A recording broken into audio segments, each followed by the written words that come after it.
So I don't know what the general consensus of this episode is going to be, but for me personally, this was actually my least favorite episode of Alien Earth so far. There were actually a lot of things in here that I didn't like. Now, there still were a lot of things that I did like, and plot threads that have continued that I've been following that I've really, really enjoyed, and I think there are some great moments and revelations and twists and turns happening here. I think there are still a lot of really good ideas going on in the episode, but overall, it did a lot of things that frustrated me, and I'll get into those as I go through it. But first, let me start with the positives. So, my main positive here, and it has been for the entire show thus far, is everything that is going on with Slightly and Morrow, and now involving Smee as well. So, first of all, I think that the actors that play Slightly and Smee do the best job out of all of the child characters of playing what it would be like for a kid to be in these adult synthetic bodies. I think they do the best job representing how kids act and move and communicate. And I don't know either of the actors' names, but both of them have been phenomenal at that. And I've loved the storyline of Morrow being this master manipulator, talking to Slightly, first pretending to be his friend, then threatening his family, giving him these ultimatums, and putting him into a position where he essentially has to kill somebody, not in a hands-on way, but to take them to the alien egg, have them get attacked, and then bring the body to Morrow. And to see Slightly go through all of these different variations of, who he's going to choose to bring as a victim, or if he's going to do it, how he's terrified for his family's safety, and going through it with the mindset of a kid, I think has been great. And I think it's been one of the most compelling aspects of the entire show thus far. In the beginning of the episode, they do incorporate some dark humor, which I liked, of him trying to hide the body with Arthur's body with the face hugger on it underneath his bed, pulling the blankets over, trying to get Smee not to come in. But ultimately he does. And I'm glad that he did, because he's always been here. He's always been part of the group, but Smee hasn't really been directly involved with a lot of the major plot elements that have been happening. So it's cool to see him and Slightly kind of have this duo, kind of have this, they have, I think, probably the strongest core friendship out of any of the others, and to see them go through this together, I thought was great. So this was my favorite part of the episode, as well, with Kersh coming in and seeing the two of them and telling them to take the elevator to help them escape better, just throwing more wrenches into what Kersh might be up to. Unfortunately, I think that was kind of dialed back at the end of the episode, but I'll get there. But in that moment, I was thinking so many things. I was thinking Kersh was maybe working with Weyland-Yutani the entire time, because in the last episode, he's watching everything on the video monitor of this, I forget the character's name, the synthetic that gets killed by the fly alien in the last episode. And he doesn't seem to be bothered by it or even mention it to Cavalier, not until they get back. And then Cavalier does find out in this episode. But at the end of the last one, he's like, yeah, everything's fine. Don't worry about it. And I theorized that maybe Kersh was the one that caused the door to break off that would have him go in and try to feed the aliens firsthand. Maybe he was attempting something the entire way. So I was really hoping for Kersh to kind of like, turn heel or be a member of Weyland-Yutani, or maybe just being kind of similar to the character of David and performing his own experiments. I really wanted him to have some kind of ulterior motive, which he might still have, but I wanted it to be a little deeper. I wanted it to be a little bit more complex, but instead it seems like he was allowing this to play out so that the two kids would lead him to Morrow so that he could capture Morrow and thwart his plans, which happened at the end of the episode. And it's clever. It is very clever. I'll give it that. But I just wanted a little bit more from Kersh. But there's still an episode left, so there might be more twists and turns that can take. Anyways, the other thing that slightly bothered me was when Arthur woke up so quickly with the facehugger dying and falling off. I don't know how much time has actually taken place here. It doesn't seem like it's been long. Maybe it's been at least a day. If Slightly took him and hid him underneath his bed and then had the time to escape. And I had a similar issue with the last episode, and it's really just getting a good sense of time and knowing how much of time has been taking place during all of the different events that we've been watching, because sometimes it feels like things are happening extremely rapidly, but then I wonder, in between each cut or in between each major event, how much time is actually taking place. I don't really know. And of course, in the Alien films, there are a variety of times where the facehugger scenario seems to go quickly or it seems to go slowly. In the first Alien, it feels like it takes a long time, like at least an entire day. And then you watch a movie like Alien versus Predator and it happens in 5 seconds. So I don't know. It's just one of those things where maybe it's best not to think about it. Maybe they don't want you to think about it too hard. But also when Arthur comes to, he is able to be convinced pretty easily that what actually happened was not what happened. They tell him it was a gas leak, that he passed out. They're helping him. They're taking him to his wife.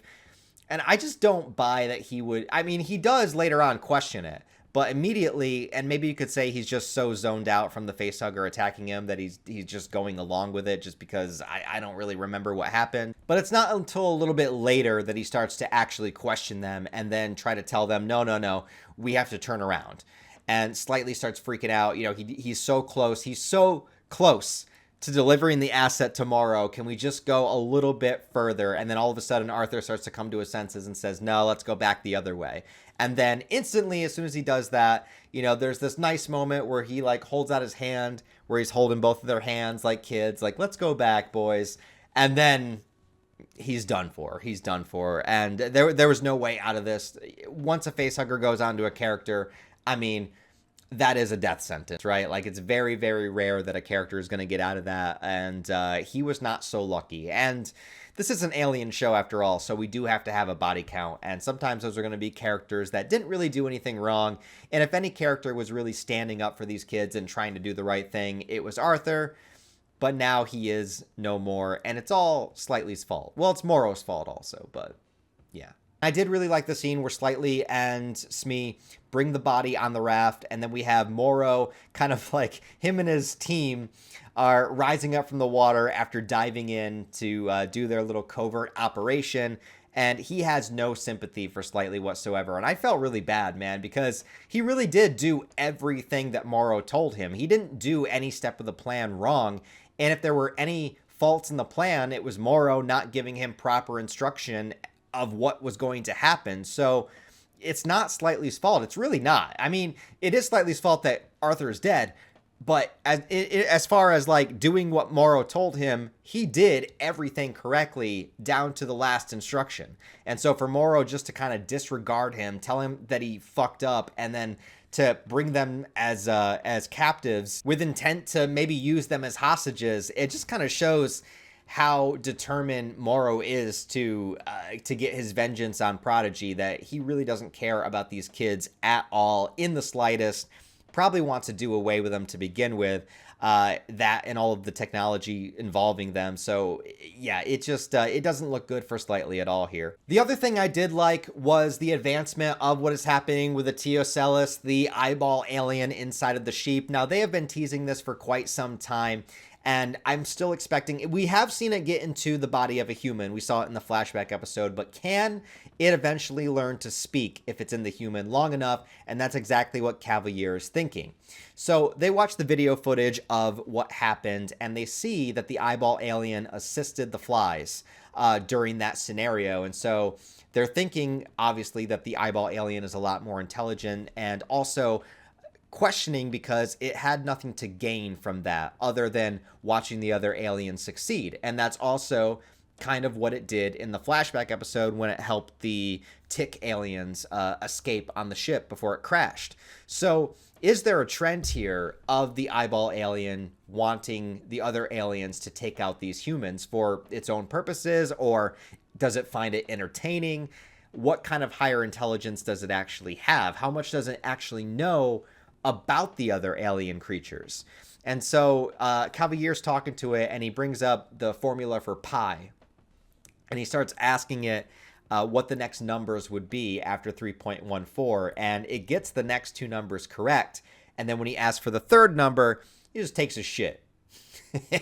Which to me is basically the eyeball alien saying, like, dude, fuck you, man. Like, you think you're messing with me, I'm messing with you, which is great. But then Cavalier gets the idea to put the eyeball into a human to see if they can communicate. And that's where we leave off with that storyline. And no pun intended, I cannot wait to see Cavalier talk to this alien creature, have it be way more intelligent than he is, knock him down several pegs, and then just kill him. That is what I want. And I still believe, one episode left, I'll just theorize, I think the eyeball alien is the only thing surviving this show. I think it's the only thing getting off this island, and I think it's going to remain on Earth to do who knows what over the next couple hundred years. Who knows? Maybe that's the reason why the Earth is destroyed in Alien Resurrection. I don't know. But I'm just saying, I'm thinking that the eyeball alien creature is still going to survive until the end of the show. And it's going to showcase that it's the most intelligent. It knows the most. It has information on all these other aliens. And it's just a dick. But now I got to get to what I really didn't like in this episode, and it has everything to do with the Wendy, Hermit, and Nibs story. So I said early on when they started teasing that Wendy was picking up on the way that the aliens communicate with one another, and that she was kind of hearing it inside of her head and able to mimic it and subdue the chest burster when it originally came out, that my big thing was like, I don't want Wendy to be the queen of the aliens. Like, I don't want her to be able to communicate and control them, tell them what to do. I don't want to make the aliens lesser to serve a new character, because the thing that, again, that I've always loved about all the Alien films is how intelligent they make the xenomorphs. In every iteration, whether, it's a great version of Alien or one that people don't like too much, I've always found the consistency in the franchise to be that they treat the xenomorphs with a very, very high level of intelligence. And because of that, I never wanted to see them be pawns other than to maybe like the queen alien herself, right? Like, I don't want to see them be used as a trainable. I don't want them to be trainable. I don't want them to be subservient to a human, a synthetic, any character. And it seems like in this episode, they are going in the direction where Wendy can not only communicate with them, but also control them. And I don't like this. This is just a personal thing. It probably doesn't bother some people, but it's something that very early on, I think it was episode 3 that they first teased it. I did not want this. I don't want anybody controlling the aliens. And here, Wendy lets the alien loose, number one, which I'll get back to that in a second. But then when it's out and about and it attacks one of the squadrons that came in with Morrow, he had 2 different teams, the one that Morrow was with personally, and the second team corners Wendy and everybody, and she basically calls out the xenomorph that comes and destroys them all. It just instantly kills them all. And then she's able to tell the alien to run away and not kill her brother. And I did not like that. It's just not what I want from the show. It's not what I want from any installment in the Alien franchise.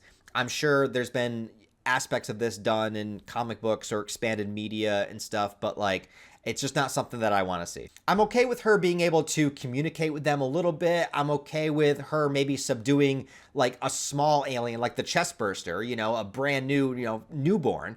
I'm okay with her being able to sense them. I'm okay with her being able to kind of like use the same type of language as them, but I just don't like the idea of her telling it what to do and treating it like a pet. Also, the scene where she has to take out all the mercenaries happens in broad daylight, and it is very, very strange, not in a good way, to see the xenomorph lit in just full-on daylight, bright blue sky, luscious green grass, and I've been praising ever since the first episode that I love that the majority of the time that we see the xenomorph, it's a guy in a suit and they're going back to old school practical effects. I still agree and I still stand by that.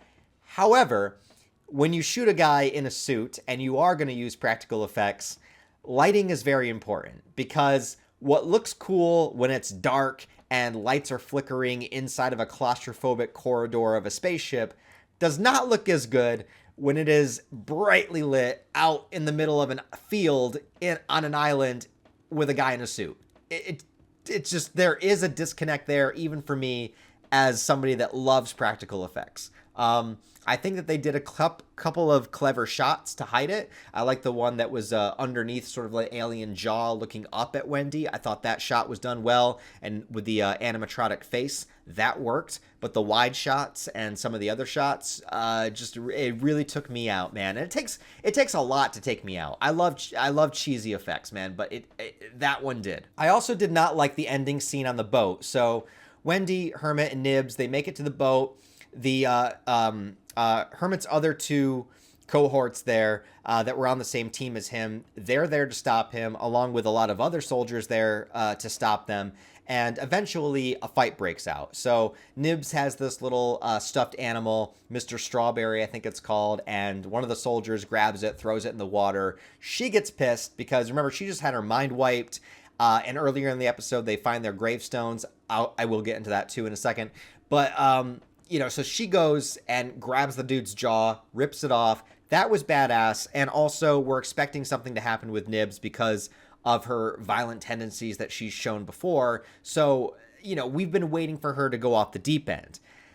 I am going to be very disappointed if this is all we get from it, though, because that happens, and then immediately there is a bit of a fight that breaks out. But again, I think it's the way that the episode was shot. I did not like this fight sequence. It seemed very awkward, very stunted. It feels, I could be wrong, but it feels like they maybe didn't have enough time to shoot it, because I felt like reaction shots lingered really, really long in the midst of characters moving around and doing action. Like, there's weapons in play and characters fighting, and then there's like a shot of Wendy reacting that is like several seconds long, and it's like there's still a fight scene happening, and they're still surrounded by other guards, and it's like, I don't know, I felt like time slowed down so that we could have reaction shots of characters, and it just felt very out of place. There's something about this sequence that did not work for me, and I was disappointed by it. As well, when Hermit grabs the gun, he shoots Nibs, which is a fine,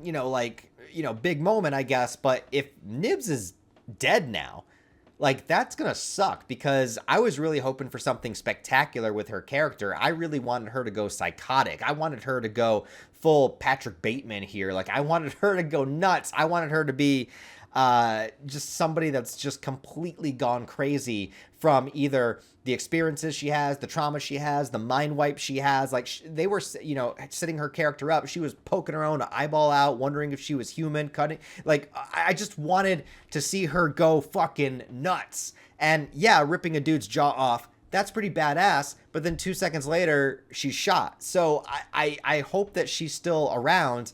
But considering the fact that we only have one episode left, I feel like they kind of speed ran the end of her character arc, and I'll be really, really upset if they did. But thematically, I think the most interesting idea in the episode is going with the idea that these kids actually did die. So they do find their gravestones, and it was told, Hermit said early on that he thought his sister was dead. They told him she was dead. They were keeping them on this island the entire time. And when you think about transferring one's consciousness into a synthetic body, you think, like, how exactly do you do that, right? Like, what is it that makes up a person? If you have technology in science fiction that can scan somebody's brain and memories and persona and implement all of that into a machine, that's all well and good. But, getting, I guess, philosophical here, right? Like, what happens to the soul, right? What happens to the actual person?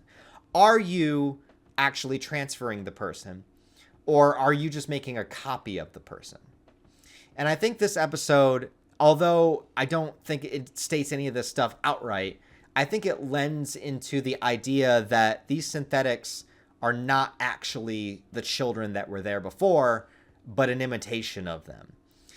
A version of them that was downloaded, scanned, implemented, and put into a different vessel, picking up right where they left off, but doesn't have that core fundamental human soul. And because of that, maybe there is still a bit of a disconnect, right?